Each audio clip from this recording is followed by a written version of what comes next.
जब आप affirmative sentence को निगेटिव सेंटेंस में बदलते हैं तो अफर्मेटिव में जो क्वालिफाई वर्ड होता है या जिसे आप एडजेक्टिव कहते हैं, ठीक है, जिसे आप एडजेक्टिव कहते हैं, उसका निगेटिव सेंटेंस बनाने से पहले उस क्वालिफाई वर्ड का अपोजिट वर्ड तथा साथ में नॉट का प्रयोग करेंगे। क्लियर है? तो जब आप अफर्मेटिव से बनाते हैं, अफर्मेटिव से निगेटिव बनाएंगे तो आप क्या करेंगे, इसका जो क्वालिफाई वर्ड रहेगा यानी कि एडजेक्टिव रहेगा, इधर जाकर के आप अपोजिट वर्ड डालेंगे। अपोजिट वर्ड जिसको कहते हैं विलोम शब्द, विलोम शब्द, और उस विलोम शब्द के पहले या हेल्पिंग वर्ड के बाद आप नॉट का प्रयोग कर देंगे। आप नॉट का प्रयोग कर देंगे। ये हो गया आपका पहला वर्ड। एडजेक्टिव मतलब आप कह सकते हैं क्वालिफाइंग वर्ड,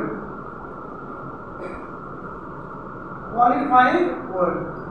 जो भी क्वालिफाइंग वर्ड आप अफर्मेटिव में पाना, जब आप उसको अपोजिट करिएगा तो उसके सेंटेंस में हेल्पिंग वर्ड के बाद नॉट लगा देना। तो जो आप अफर्मेटिव देता रहेगा वही अर्थ आपका निगेटिव में हो जाएगा। ठीक। दूसरा रूल,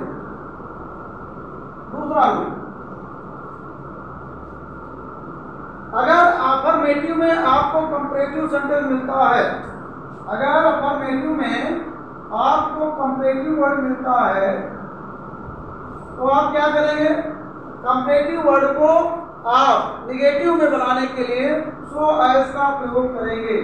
सो एज का प्रयोग करेंगे। जैसा कि मैंने ऑलरेडी आपको बताया है, सो एज का प्रयोग जो होता है वह निगेटिव में ही किया जाता है। तो यहाँ पर सो से पहले आप नॉट का प्रयोग कर देंगे। सो से पहले आप नॉट का प्रयोग कर देंगे। यह नियम आप जानते हैं। ठीक है। अगर आपका अफर्मेटिव सेंटेंस, रूल नंबर 3, अगर आपका अफर्मेटिव सेंटेंस एज से शुरू है, एज और एज से शुरू है, जैसा कि मैंने बताया है, एज जो होता है इसका यह पॉजिटिव यानी कि अफर्मेटिव में प्रयोग किया जाता है और साथ में समान गुण के लिए किया जाता है। जब एज का प्रयोग आप करेंगे तो आप निगेटिव बनाने के लिए क्या करेंगे, आप निगेटिव बनाने के लिए कंपैरेटिव सेंटेंस का प्रयोग करेंगे।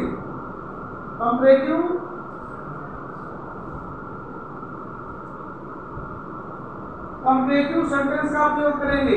और क्या करेंगे भैया, कंपैरेटिव में आप जानते हैं कंपैरेटिव में कंपैरेटिव वर्ड का प्रयोग होता है, कंपैरेटिव वर्ड का प्रयोग होता है, या जिस वर्ड का कंपैरेटिव नहीं बनता है उसके लिए हम मोर लगाते हैं।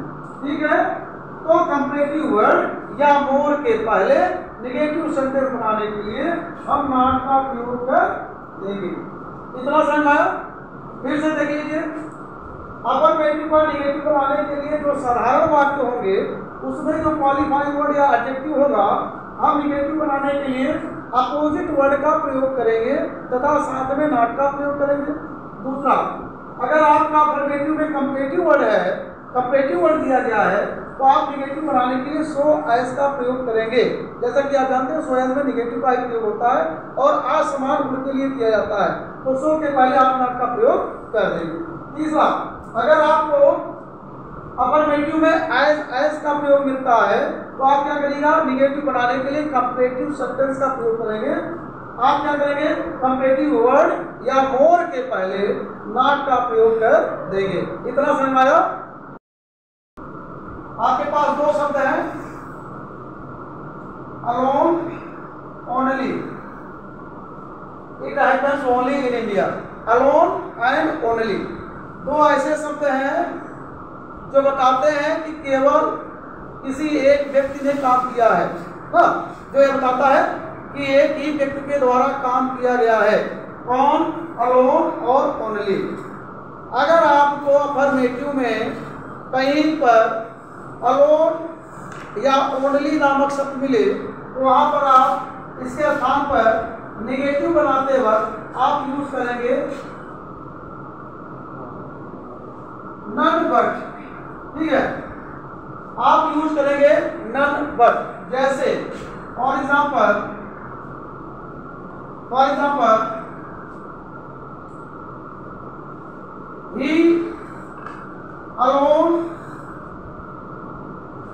या only got first prize in the test he alone या only got first prize in the test। बच्चों के बीच में टेस्ट हुआ है, केवल एक लड़का है जिसने फर्स्ट प्राइज पाया है, बाकी नहीं, मतलब और बच्चे नहीं पाए। तो यहाँ पर अकेला पाया है।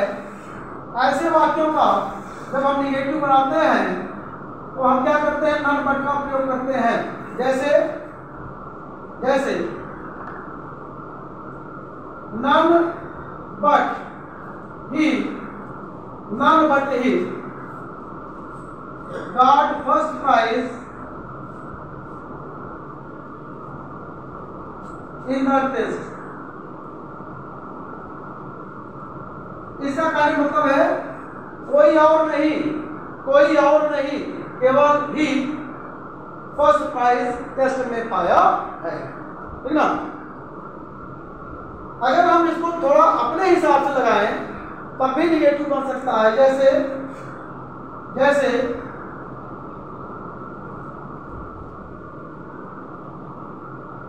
none except he got first prize in the test। ठीक है, आप इस प्रकार से भी लिख सकते हैं, एक्सेप्ट लगा करके भी लिख सकते हैं, बट जो रूल दिया गया है किताब में उसके अकॉर्डिंग आप नन बट का प्रयोग करें। क्लियर है?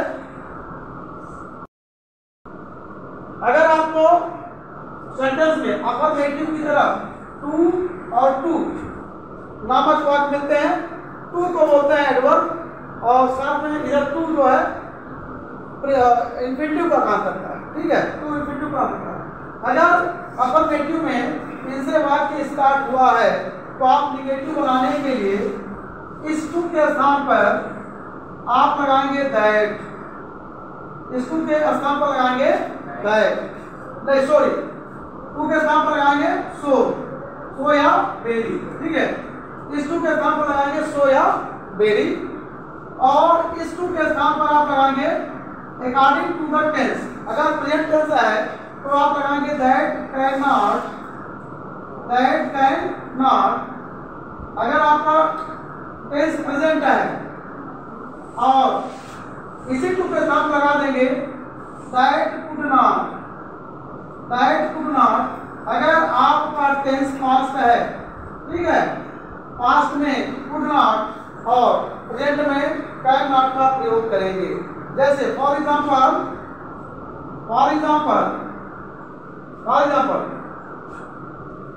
he is to run। Formation आपका अफर्मेटिव में है लेकिन आप निगेटिव देता है। वह इतना कमजोर है कि वह दौड़ नहीं सकता है। वह इतना कमजोर है कि दौड़ नहीं सकता है। अर्थ निगेटिव होता है लेकिन फॉर्मेशन अफर्मेटिव का होता है। जब हम इसका निगेटिव बनाते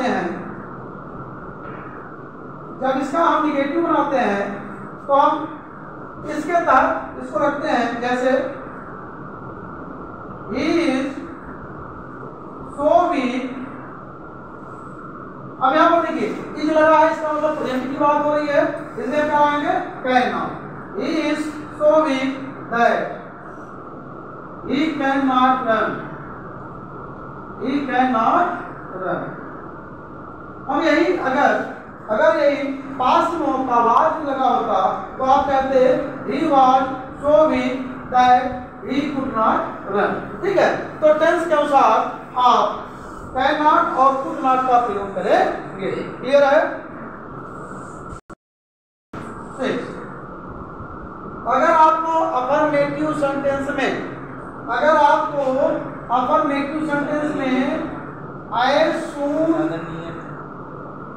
as soon as मिलता है, ठीक है, अभिनव कुमार सामने जैसे अगर आपको अफर्मेटिव में एज सून एज मिलता है तो आप क्या करेंगे, एज सून का इसका मतलब जानते हैं जैसे ही या ज्यों ही। अगर इससे वाक्य शुरू होता है तो आप जान लीजिए एज सून एज का निगेटिव होता है नो सूनर, नो सूनर।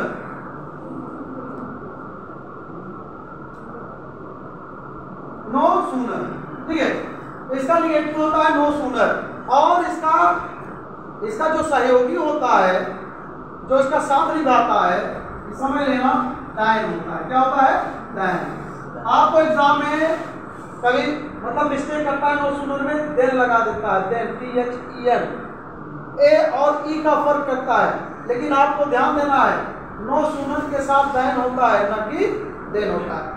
और कभी कभी वेन लगा देता है, जबकि नो सूनर के साथ वेन नहीं लगता है। क्लियर है? तो नो सूनर देन का प्रयोग करें, ठीक है। तो जैसे for example as soon as I saw a tiger, I ran away.